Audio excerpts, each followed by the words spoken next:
Alright, so we're by the London Eye. Faith, how comes you brought us here today? For me, London, I'm a Londoner.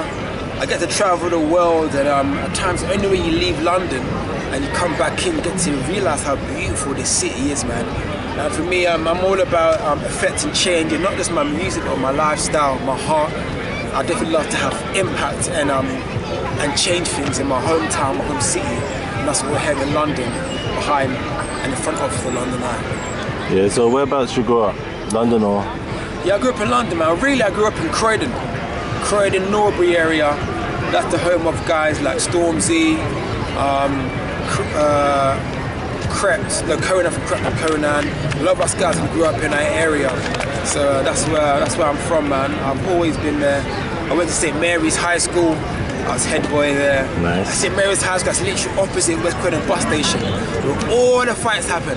All the fights happen at that bus station, man. But I was a good boy, so you know, I kept head in my books, man. Cool, man. What about your family? Where are they from? Your backgrounds?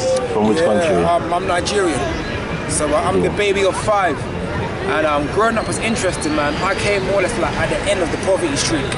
So when all my siblings had like Bart Simpson trainers, I had like kickers. You know what I mean? And it's been an interesting come up for my family, man. Single parent household, domestic violence, poverty, that kind of thing.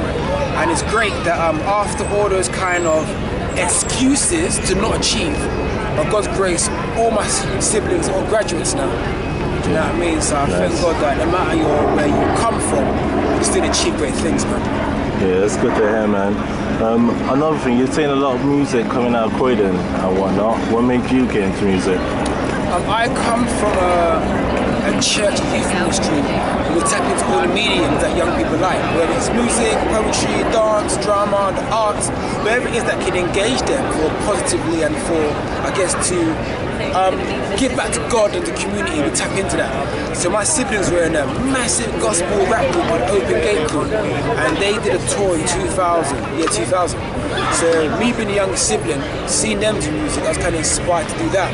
So I was in a group called God's Inheritance. We were a quartet, and so through that, I said the guys got into music. I performed in my church, then word of mouth, people invited me to their church, youth clubs, all sorts.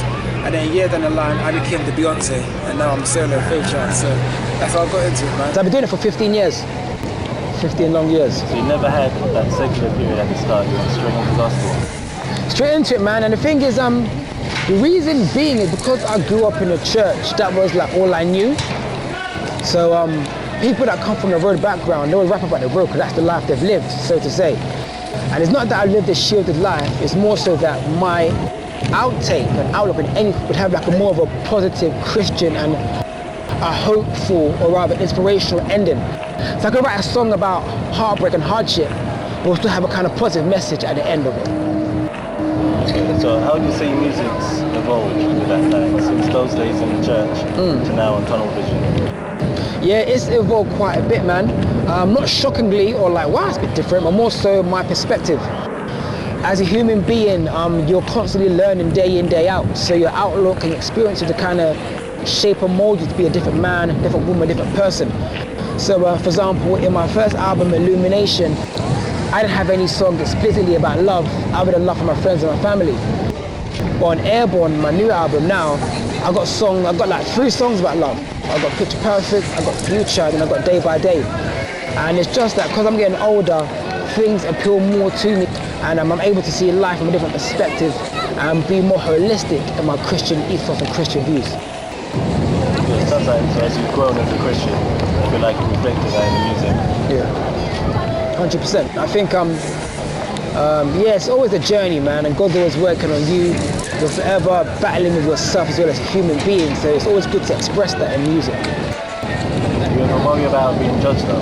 When you put that much of your life into music, I feel like it could have a negative effect on your career. Yeah, it always can.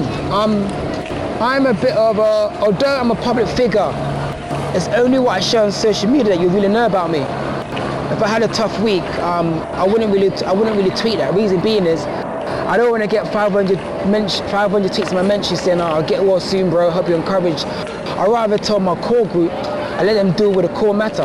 Although my fans will care, I just don't need to have that attention to that. And as a leader, you have to be strong for the people. So it's not always wise for you to appear weak to those you're leading or those who are following you. You can appear vulnerable, but I think for me, I'd rather always be the rock for them. And that's the kind of person I've always kind of been. There's only so much I would say in my music, man. And that's just me personally. Maybe I'll get to a stage where I can be open and say, oh, maybe I struggle with lust, or maybe I clicked too far on the internet that day. Do you know what I mean? These things are human things, but I wouldn't really put that in my message now, only because I know I have a younger audience as well. So I don't really want to kind of, Mom, what does he mean when he says that? Do you know what I mean? I've got to be kind of wise in how I put my messages to my songs. Yeah, so you're a leader now, you've kind of grown in the faith. We've been listening to you for a long time now, over 10 years we've been listening to you now. Well, no, how do you feel about other people? Who do you think influenced you and your music? Career-wise, Kirk Franklin and Mary. Kirk, because he grew up in a time where if you weren't doing the typical traditional gospel music, you were making the devil's music, quote unquote. So the fact that he stuck to his guns and made the contemporary sound, it's great. It's a great testament, and he's actually opened doors to people like myself that do contemporary Christian music. Mary, because they have the biggest gospel hit worldwide, Shackles. Every year they're on the top 50 or the top 100 summer anthems. Every year without fail. That song I think 14 years old. So the fact that you can have an explicitly Christian song do well in a mainstream setting, that's inspirational. Sonically, I'm inspired by anyone that makes great music, man.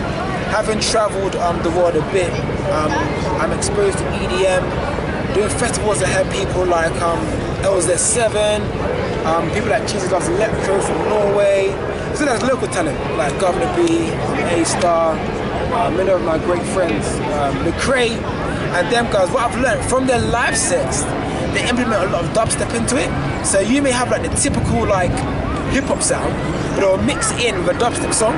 So I've kind of learned that I've got to kind of change my sound and cater to the gigs and places that I want to actually be in, so to say.